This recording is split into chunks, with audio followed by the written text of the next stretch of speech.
If you came to this corner on Las Vegas Boulevard, right in front of the Caesars Palace and Mirage a year ago, it would be full of people, tons of activity. Right now, there are some people filtering by me, but that's only because the Mirage volcano just went off. If you haven't seen it, you really should. There's still free attractions in Las Vegas, but there's not a lot of people.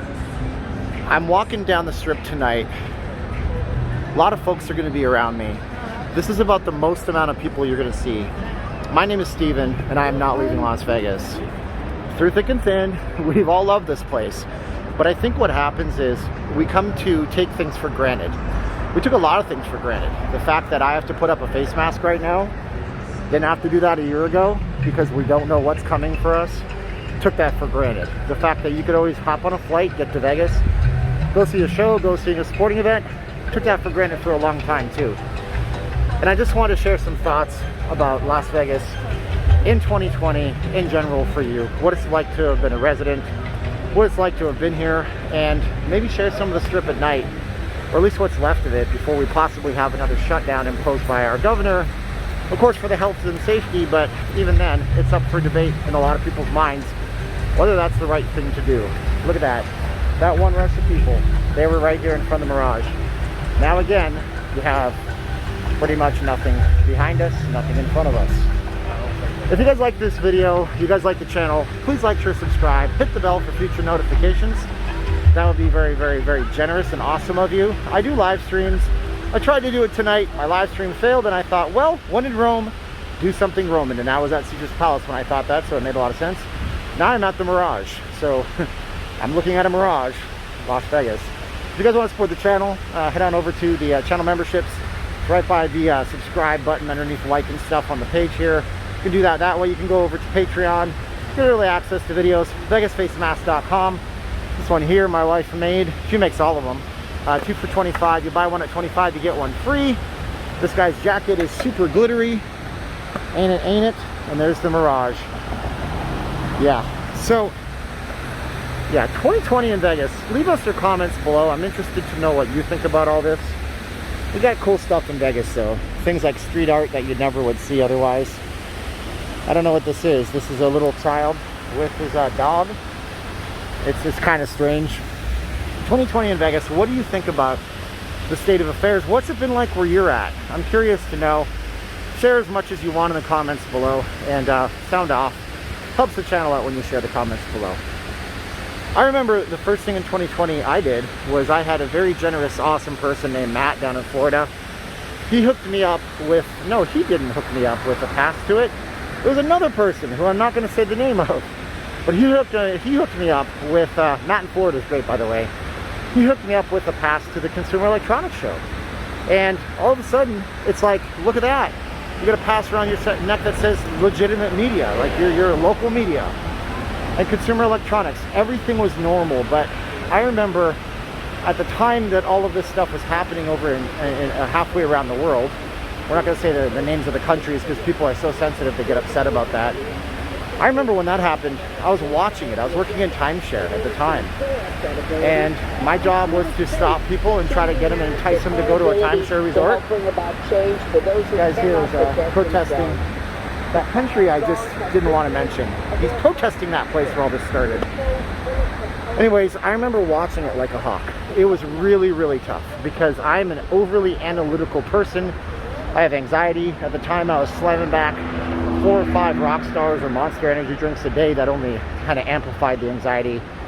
And I remember looking at it going, if this ever gets to us, what is it going to do?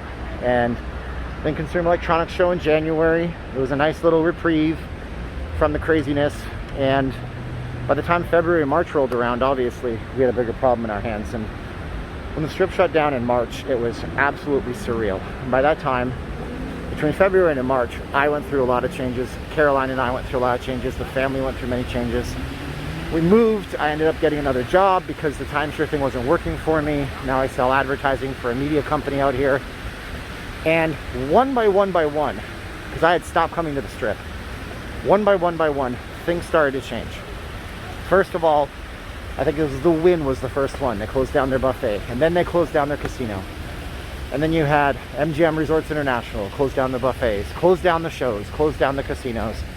The last holdout was actually Caesars Entertainment. They didn't close down their buffets. They didn't do any of that kind of stuff. They were to the very bitter end, holding on and just trying to, I don't know, I think it might have had something to do with the fact that they did have their sale to El Dorado Resorts. It was going to matter a whole bunch whether or not they could show profitability. That's possible. And I'm gonna pause and talk about stuff here. I do love these statues of Siegfried and Roy. Absolutely gorgeous over here. Pretty stuff. And I think they might have actually renamed this Ray Horn Way, but this is a monument built before the death of Ray. I said Roy, my bad. But they built this a long time ago. Siegfried and Roy changed the city forever. But I remember as it was shutting down, I was no longer coming to the Strip, but I had friends that I had forever, and just basically, when I say friends and loved ones, some of these people I loved like family, and I still do. And I wondered what was going to happen to them. And I remember buying hand sanitizer at the dollar store because they still had it. There was no runs on food and toilet paper and all this stuff. And I remember all that stuff and going, what is going to happen? What is actually happening? And as it shuts down around you, this place that you've been to I was coming to the Strip for 12 years in a row working in the timeshare business. Probably been on the Strip 4,000 or 5,000 times, I wager. And you see it shut down, and then all of a sudden overnight, it's kind of like if you're a young man or a young lady, you might look, if you're a young man, to your father, and your father might be that figure in your life that's always stoic and always there and always strong figure. And if you're a young lady, it might be your mother. And if one day you walked in to your father crying unexpectedly, you might start crying because you never saw your father cry as a young boy. He's crying because maybe his father died, and it's the first time you feel like that sense of security is gone. And I remember feeling like that. And constantly watching the news and refreshing the news cycle and seeing what was happening. And I just, then we went on and the news started coming out. So I started doing news videos because nobody was really covering Las Vegas. Everybody was covering everywhere else. Los Angeles, New York City. New York was horrible, and we say our prayers for the people that might have lost loved ones in New York, obviously. But that's where it was coming from. But I lived here, and I saw news that nobody ever saw, and I saw all the news. So I started kind of trying to explain things in my own Steven kind of way. And I started making videos on that. Previously, I'd actually thought of doing news videos. I'd done a few before, but I had decided I'm not going to do those videos. Nobody wants to see those. I was wrong. I was really wrong. We're at the Venetian right now, by the way. Venetian and Palazzo. We're going to go look at the fountains in the background. And with that, the news started to come out. News about the casinos, news about the properties. I had an angel in my life who was giving me tips on things that were going to happen in the future. He was my advisor. You saw him at the end of the videos for a long time. For whatever reason, we lost touch, and I appreciate him very much. And I met all of you nice people. We went from 10,000 subscribers in January to 41,000 subscribers now. But getting back to the way it feels to be in this town, for 78 days things were shut down. For 78 days. And for 78 days, or even longer in some places, the country was shut down in some areas, right? We had places like, Michigan that was shut down for longer. New York City had longer shutdowns. And slowly but surely, people realized that this was a thing. The water is over here, not over here. This is a thing that we're going to have to deal with in life, and we can deal with it in life. And we're going to have to come back to real life at a point. And when are we going to do that? And they started doing it slowly but surely in May. This is what the Venetian looks like, by the way. Beautiful property. One of my favorite properties in the entire city. And speaking of the properties in the cities, stuff like the Venetian, the closures. Treasure Island across the street. Phil Ruffin owns the Treasure Island. Sheldon Adelson owns the Venetian. And it brought out the heroes and the zeros, in my opinion. These are my editorialized opinions. The zeros, like Phil Ruffin, who in an interview with Forbes magazine said that he was planning on buying a property sometime in the future because he figures there's going to be low demand and they're going to be up for sale. And when asked about what about your employees, he said, let them get their Trump checks. Literally said that, something to that effect, like almost verbatim. None of the gondolas are going. Ugh, none of the gondolas are going. I don't know. Usually this is lit up. It looks very pretty, but nothing's going on. It's creepy. So then you had Sheldon Adelson, you know, Venetian, the Palazzo, the Sands Las Vegas Corporation. He paid 9,000 of his employees, or not even all his employees. He paid thousands of his employees to stay home, and then paid the salaries of other countless thousands of employees who all worked in the different vendors, like restaurants that were just in the resorts, just to stay home. That was a hero. You had weird alliances like former MGM Resorts and current, I think, MGM Resorts, if I'm not mistaken, CEO Jim Mirren. It's Hanukkah. By the way, first day of Hanukkah. Happy Hanukkah. Yeah, Jim Mirren head up the task force in Nevada. And I was critical at the time. I said, oh, task force. Put the guy who's responsible for the casino industry for years, the biggest CEO in town, part of the task force on coronavirus. But I was wrong. I was wrong. And it's okay to say I'm wrong. It's good to admit you're wrong sometimes. He actually did good things. He raised a lot of money for a lot of people in Las Vegas and did a lot of good things. And that was during the shutdown. You know, usually during this time of the year, by the way, there's usually an ice surface. Well, it's a faux ice surface. It's not real ice. There's one of those at the Cosmo. There's usually like a fake ice surface that's constructed out here. They just didn't bother to do it this year. But you could always put on your skates and go fake skating. Fake skating is actually popular in places where hockey is really big, because those players want to condition themselves. So you can actually buy that stuff. Yeah. Looks like they didn't build any kind of ice or fake ice, faux ice surface, but fair enough. It's slow, and why would they bother? Now, the Venetian and the Palazzo are rumored to be looking for buyers. That's right, two of my favorite properties in the entire city, rumored to be looking for buyers. It's kind of surreal, kind of unbelievable. But as things went on, we reopened. May came around. It was getting warm out. You can't keep people down, at least not in America. I mean, not to say other countries don't have that spirit, but we have a really stubborn spirit in this country. God bless us, everyone, as Tiny Tim once said. People started to come out of their hobble holes or hobbit holes or hovel holes. I don't know how it goes, but they started to come out and they started to take a look. And when the restaurants were able to open over at the Fashion Show Mall, right over here by Resorts World. And by the way, if you look at Resorts World that way, you can see the sign is lit up. Yeah, that's another thing we'll talk about maybe in this video. As that happened, the Fashion Show Mall became like this center of activity, this hub. And bicycles on the strip. Anybody remember the bicycles on the strip? I certainly do. There was hardly any cars, but there was plenty of bikes. There was actually a run on bikes during the shutdown. A lot of places you couldn't even get a bike. If you went to a Walmart store, or there's no such thing as Toys R Us in the United States anymore, but anywhere that would sell these things, you're not gonna find them. People were biking on the strip. I remember it. It was pretty phenomenal. And all the while, you know, we were living our lives. Finally in June things opened up. I believe it was June 4th. Sisolak said, okay, I'll start to open up slowly but surely. And we did. And for a time, it was pretty amazing. I mean, I remember going to the Bellagio fountains with you guys live on camera. I did a live stream, obviously, during the shutdown. That one I was emotional because I had spent so much time on the strip. Like I said, it's like your stoic father is crying and you would have cried, or you lost somebody close to you. But I remember when June 4th rolled around, it was crazy, man. I mean, people were like paranoid in the casinos from what I heard. People were paranoid that there was going to be bloggers and filmers. They let them into the Bellagio for the first hour of the opening on that day. Okay, cool. But after that, it was just like, stay out. We're going to get you. Most of the properties have loosened up, but that's what I had heard. I've been warned, don't go into the casinos. They're looking for people that are going to be filming the inside of the casinos, because the inside of the casinos are not what they used to be, and they're certainly not, you know. Back then, we didn't have mask mandates for everybody. Like, if I'm around people right now, I have to put my mask up.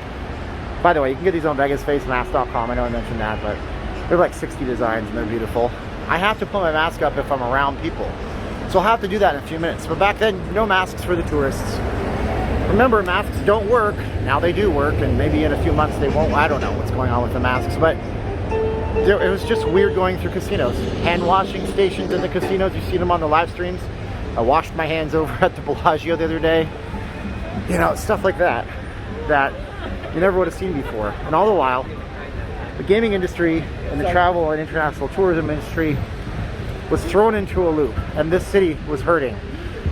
And then the layoffs started up in July. In July, MGM Resorts, or was it August? They started intimating at the beginning of all this, we're gonna have to lay people off. We're gonna have to lay people off in September if things don't pick up. Things didn't pick up. We're walking by the Casino Royale right now. So we got Casino Royale, we're gonna head on over to Harrah's, continue our talk. So things didn't pick up and they started laying people off. International travel, not having it, absolutely crushed Las Vegas.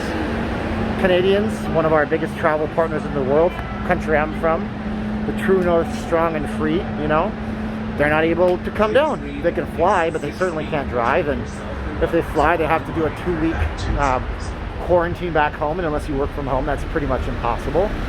So we lost that, and international travel still not allowed. Still not allowed. Maybe England will be the first one now that they're getting vaccines in England. I don't know. English people, please come back and support us if you feel up to it. We need you. So June turned into July.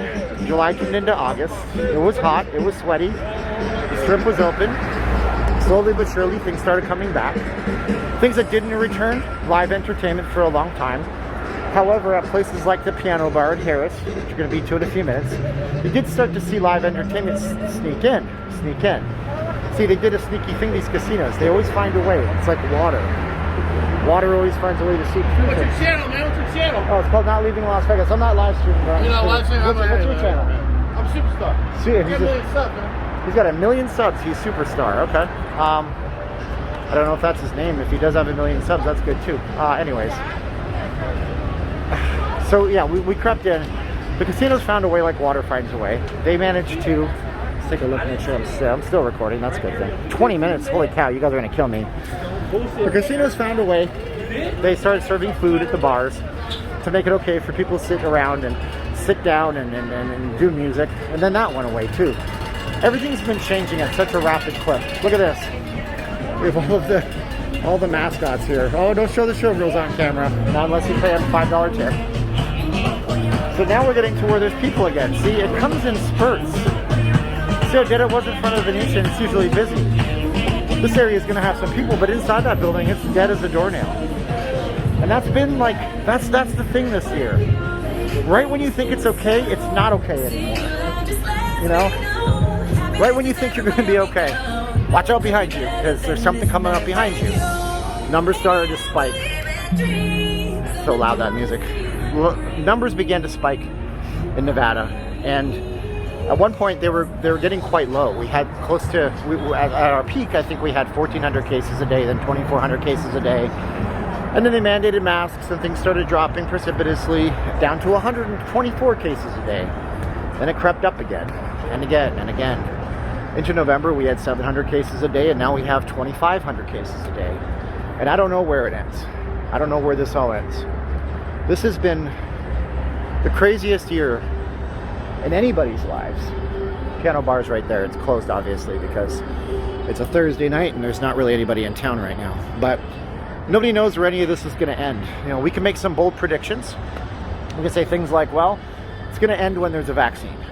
Well, 40% of people in the United States surveyed say they're not going to take the vaccine. So I guess there's a 6 out of 10 chance you're not going to get it.